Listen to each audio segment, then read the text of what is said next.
What's going on, ladies and gentlemen? It's your boy Dak908, aka the Dig Dugger himself, Monster Hunters, Monster Honeys. This is the Deviljho. He made his way back. He made his way back from 3 and 3 Ultimate. For the most part, from what I can understand, guys, he is the same beast. You know what I mean? He comes in here, he eats a lot, and he's just pissed off all the time. One thing I was kind of upset about was that he didn't have a cutscene. You know what I mean? Like, I expected the Grandmaster Deviljho to have some kind of insane cutscene where he comes in and he like just destroys a whole huge chunk of land and every like monster in it, and then whatever. But no, apparently no cutscene. I even looked to make sure this was even the first quest you fight the guy, and this is actually the only quest you fight him in by himself on the caravan, I believe. So I was like, damn, they didn't give my man no freaking cutscene? Are you kidding me? Well, maybe I just didn't look hard enough, and maybe there is a cutscene for him or whatever, but I would really love to see it. I mean, I've been loving the cutscenes for this game so far, for every monster. I mean, it's always so dynamic and dope because they all include the hunter as opposed to just themselves doing their own thing now. And I'm really happy to see that, you know what I mean? The fact that actually they're including the hunter on these cutscenes, which is definitely what's up. Makes you feel like you're actually part of the fight, as opposed to just some guy who kind of like walked in as they were finishing up their little whatever the hell they were doing just before. So with all that being said, what can you expect from the Deviljho? Pretty much everything you've already been expecting from the Deviljho. I mean, what I feel is the same thing. Like, I will say they fixed some of his hitboxes to where some of his moves don't have this huge, insane, retarded hitbox. Mostly, like, in between his legs, you're actually able to go through his legs to go through some attacks, which is actually a godsend, which makes a lot of sense because a lot of times you swear up and down, man, you dodge that move by, like, literally rolling perfectly in between his legs. But because he's doing an attack, his entire leg is a hitbox, which annoyed the hell out of me, and they kind of fixed that. Granted, you won't get away with it every time, but I want to say that it's been changed a little bit. It just feels different. I've been able to actually evade through his legs a couple of times, so maybe I'm just getting like really lucky or whatever, or I'm actually doing like it's supposed to be done. But regardless, he still feels practically the same in terms of like depth, if that makes any sense at all. Literally, with all that being said, there's not necessarily too many tips I can give you if you've never fought in the Deviljho before and this is your first Monster Hunter experience. I would recommend, well, first let me tell you strengths, alright, so that way you can pretty much guesstimate what some of his weaknesses are, which is like second to none. He has like no weaknesses, except the fact that he only breathes his breath, that big long dragon breath, actually one of the few true breaths in Monster Hunter, where it's not just a fireball, it's a breath, not a fireball, not a freaking laser fire beam thing, but an actual breath. He's one of the few monsters that actually have an actual, for real-ish breath. Granted, it's dragon element, but he can only do that breath when he's enraged. So when he's not enraged, feel free to, kind of just chillax on that. You have to worry about that unless he's already pissed off. Now, his strengths follow as such. He breathes his breath when he's enraged. If he was a savage Deviljho, his breath is literally increased by like two, almost 3 times the range. I mean, it has insane amounts of range when he's a savage Joe.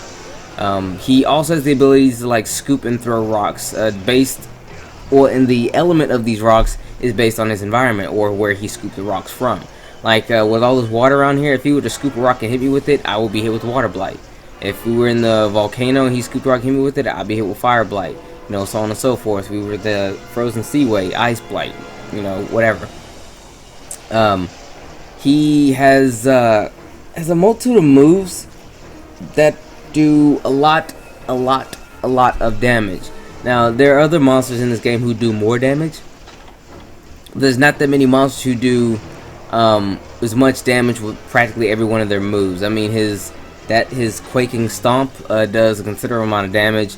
It does a pretty decent sized quake, and for what I understand, the quake on the side of that leg is actually has a little bit more range than it does on the opposite side of his body. That's not to say that you still can't get the tremor from being on the opposite side of his body. I just feel as if It could be totally just me being like my feeling or whatever, but I feel as if it's on the same side, it's a little bit more range to it. Not too much, but definitely just a little bit more range on the Quake. It would kind of make sense, you know, but then again, it could just be me thinking too much into something.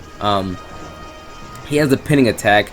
Actually, from what I understand, he has quite a few. I normally don't get pinned by monsters too often, because I kind of know when their pinning attack's actually gonna come up. Because they normally do a big kind of hoot-rah before they actually do it, or it looks like a pinning attack before they actually do it. You know what I mean? So I know to actually evade that from the jump. But his pinning attack is actually very, very powerful. A lot of monsters in this game, they either have revamped pinning attacks or different pinning attacks altogether. Whereas Deviljho, his pinning attack will actually do damage to you every time he puts his mouth on your face, which is like every second. Because a lot of monsters, their pinning attack is, there's like, okay, I'm gonna pin you, while all this happening. You could be smashing buttons, and then they'll do something, and then they'll wait like 10 more minutes, and then hit you again. Deviljho is like, eat, eat, eat, eat, eat. You're practically dead. You know what I mean? It's a lot of damage. So watch out for his pinning attack. It does a lot of damage. And there's no faffing about. He goes straight to the business. I mean, he wants to eat you, okay? So he doesn't play no games. His hip check, I can't really account for it so far, because I have to go back and actually see who all hip checks and who all has the best. But Deviljho had the best hip check in 3 Ultimate. So by that I mean it did the most damage, and it was not necessarily the most range.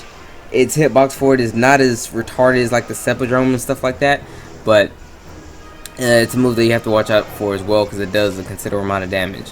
Now, the saliva from his mouth actually gives you a defense deduction, I guess you could say. It gives you defense down by, I think, about approximately half. So you'll be looking at like half your standard defense if you get hit with that.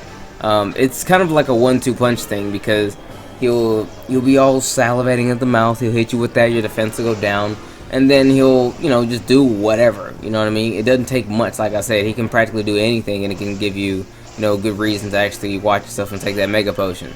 So watch out for his face. You know what I mean? Watch out for his face. Even though his face does net some of his best rewards, like his fangs and spikes, things like that, but you kind of have to be wary of his face.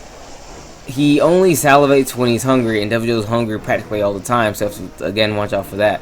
What else is there about this guy? Because I'm pretty much giving you guys a damn good ecology, history, or no, not ecology, not history, just an ecology lesson on this bad boy. Well, what about when he's enraged? Well, I guess I could say when he's enraged, he gets all big and puffed up and red like that on his back, and all his scars from past battles pop out. Like, just scars on his body. They're not necessarily scars. Wow, I actually fainted here. Forgot about that. I got stuck on that wall because I thought there was more area, but I was stuck on an invisible wall. I thought I could just run around him, which is what I wanted to do instead of dive out the way. Oh well, so I died in 1. I mean, take a freaking max potion, walk right back into the fight. But, I was gonna say, yeah, that's pretty much all I can say about him. I mean, his one weakness, like that's him pinned down right there. Eat, you know what I mean? Bam, constant damage. Bam, constant damage. I mean, hell, it's insane. But I think I'll lose my cat there. Did I lose the cat? I can't see. Yeah, I'm pretty sure I lost the cat there. His roar is high as well. You need high grade earplugs to block out his roar. What is there? I think his only weakness, like I said, guys, is the fact that he can't fly. I mean, if you could fly, that'd be insane. But other than that, I think that's it. He doesn't have necessarily any glaring weaknesses. He's not very fast, I guess you could say. He's not very fast. So you can actually dodge most of his attacks fairly easy. A lot of his attacks have a whole lot of wind up, a whole lot of, oh man, you wait till I hit you with this. So you can dodge a lot of them pretty easily. And if you get really good with the evade lancing, or just evading in general with the evasion skill, you can like fight a whole Deviljho and not get hit at all. I mean, I've seen it happen before. There was this one guy I met back in Try who tried to teach me to do it, and I had no idea what the hell he was talking about with the whole evasion thing. But it wasn't until 3 Ultimate that I actually really understood what how the evasion thing works. Now, granted, I have yet to actually have a set of armor with evasion, or even make a set of armor with evasion, or truly even attempt to try to do the whole evasion thing. Because I do understand that the evasion is a lot easier in this game. I mean, I've been evading roars. I would try to accidentally evade roars if you kind of that makes any sense at all. Like, you would see the roar about to happen and you say, if I were to dodge here, I would, you know, hope to get through the roar, and I've done that just pressing buttons randomly. So I'm like, wow, if I could do this literally without evasion, I'm pretty sure I can, like, you know, with evasion get the whole job done for real. So damn, with all that being said, I have nothing else to talk about Jeff for. If you've never fought him before, just use the fact that he's not very fast to your advantage, okay? Granted, don't get greedy. This guy, like I said, he'll kill you in like 2 or 3 hits. One of his most devastating attacks is one of the attacks that actually killed me, when he sweeps like that with his chin. That is an insanely powerful attack. It makes zero sense to how strong that is. And when he is enraged, that move is wow. Okay, wow. Your health just disappears, and then you get launched in the air. So be wary of it. But other than that, it's really nothing else I can say about the Deviljho. I mean, we're halfway through this video, and quite honestly, I feel like ending it. I really do. I really just feel like ending it. I mean, like, wow, I have nothing else to say to you guys. I'm really tired.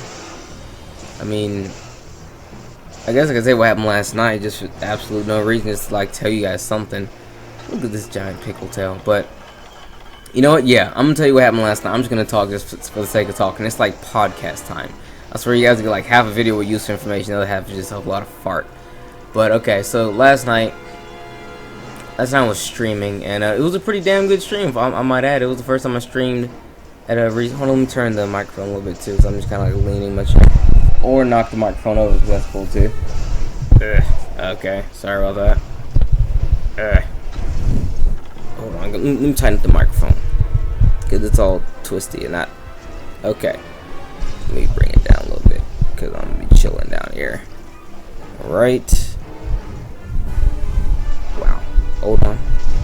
Woof, woof, woof, woof. You hear all this woof, woof, woof. Anyway, so, last night I streamed. And I streamed at a damn good decent time, because normally when I stream, it's like 1 o'clock in the morning. I'll stream from like 1 till 3. I like doing 2 to 3 hour streams, because, you know, it's quick, it's easy. You know, you kind of come in, you get what you want, and then you leave. You know what I mean? I don't mind streaming longer, but due to my recent stupid schedule, it's a lot harder for me to stream longer, because there's so much other stuff I have to do that day. I'm a very busy individual, as lazy as I actually am. But anyway, so we were streaming. And after stream, I was like, man, I gotta go work out, because it's like working out. I never really, okay, the way my schedule is now worked, because of this game and a couple other things, it makes like life so weird.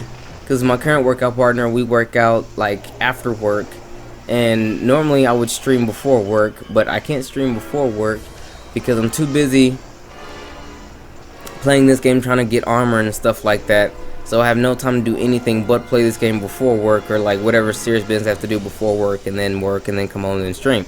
So I work out extremely late at night, and so we go to work out. You know what I mean? It's raining. I mean, it's raining cats and then the dogs. Okay, cats, the dogs, and then like maybe like sheep or something like that. I mean, it's like some serious rain stuff. And while we're just sitting outside chilling. Well, I'm sitting outside. I'm waiting on him, because we meet up at a spot. You know what I mean? We meet up at the spot. I'm sitting in the car, just chilling, and I don't know, man. I'm looking at all this damn rain. All this damn rain got me all depressed. You know what I mean? I started like freaking, like think to myself about like all the petty stuff. Like I'm not depressed by no means. Like depression that takes too much energy, too much work, things like that. No disrespect to anyone who actually is going through depression. I mean, I wouldn't necessarily know how to deal with this, so I couldn't absolutely give you truthful advice. But for that, I'm sorry. But I was just sitting there thinking that, you know, rain is just like the most depressing thing in the world. You're just looking at it. Just looking at rain makes you all sad. It makes you start thinking about like your life and whatever. I don't know. So I was just like going through my life thinking. I was like, man, I'm a lazy guy. I'm this. I'm that. I'm like all kind of stuff. I was just tripping, and I got to thinking that am I like wasting my life playing all these games all the time? And I was sitting there thinking, I was like, man, I'm seriously contemplating playing video games if it was worth it. It's like, man, I've been doing this like my whole life. Why now am I having this incredibly stupid thought?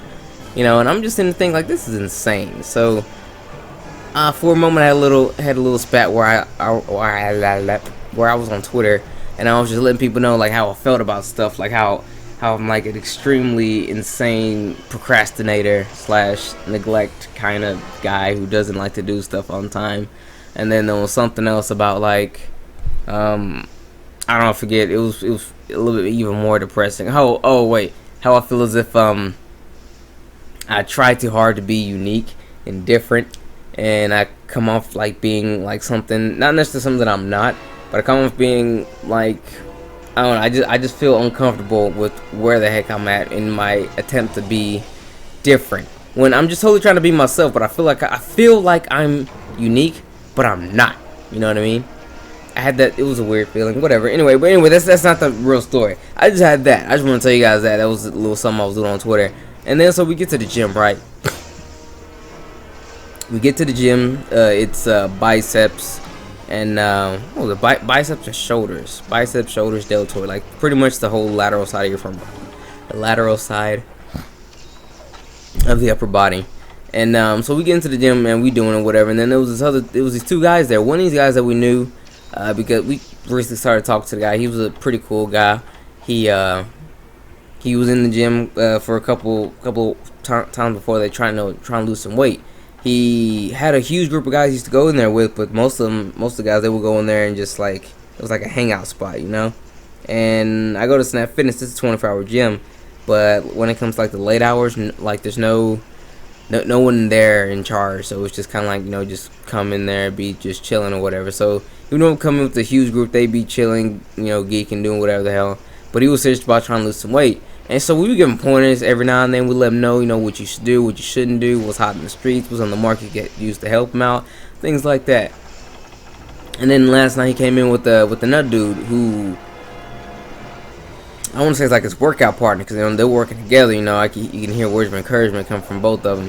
And I'm like, you know, that's cool, that's what's up. And then I forget what we were doing, but it was me, my homeboy, and then we all sat down.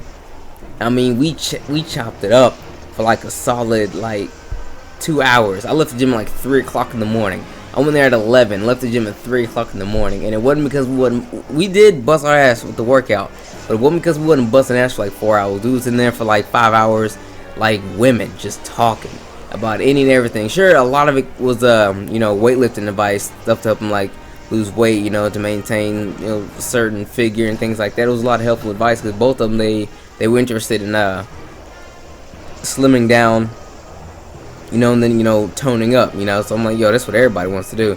And I mean, I was letting them know, like, yo, man, hey, a lot of people go to try to slim down first and then trying to cut, so that way, you know, you can see your results as you're actually working. I'm like, yo, there's absolutely nothing wrong with that. I mean, you can definitely do that. So they wanted to go that route, and I was giving them tips on how to do that and everything. I mean, but we sat up there, we talked for like forever. I mean, yo, we broke it down. We talked about, holy crap, the freaking quest is over. Holy crap, I wasn't even paying attention. Quest damn near over. But we were sitting there talking about how like growing up as like kids or whatever, like our lifestyles, not lifestyles, how does this shit? Their weight, you know, and stuff like that was influenced like from like the youth. Because when you were a kid, especially like growing up broke like I was, man, when you was a kid, you pretty much ate whatever mom's put in front of your face, because there was no guarantee you was going to eat anything else. So you just ate whatever the hell was available, and it wasn't necessarily the most healthy stuff. Because healthy stuff is expensive for some reason. You know, when you try to eat good and live longer life and be feeling dope and good about yourself, it costs a whole lot more money than it was to just go get you a damn burger at like McDonald's or whatever. So we talked about like how that impacts everybody. I mean, we talked about a whole lot of stuff. I mean, we talked about, you know, jobs and cars and girls and money and this and that and the other and then the other. I mean, it was just crazy. It was a good night though, I will admit. And I will say that, you know, if I see them cats again up there at the gym, you know, I wouldn't mind kicking it with them some more and letting them know some other stuff, hitting them up with some nice little pointers here or there, you know, with some stuff, because they seem real adamant about like losing weight. And that's what I really like seeing. I like going to the gym and seeing people actually go give 110%, who really actually try to do this stuff, as opposed to just going there just to, you know, make somebody feel a certain way. Because you don't go to the gym for somebody, you go to the gym for yourself. You know what I mean? That's how I feel anyway. Anyway, guys, it's been your boy Dak, aka the Digger. Just watch this little video here. Take care.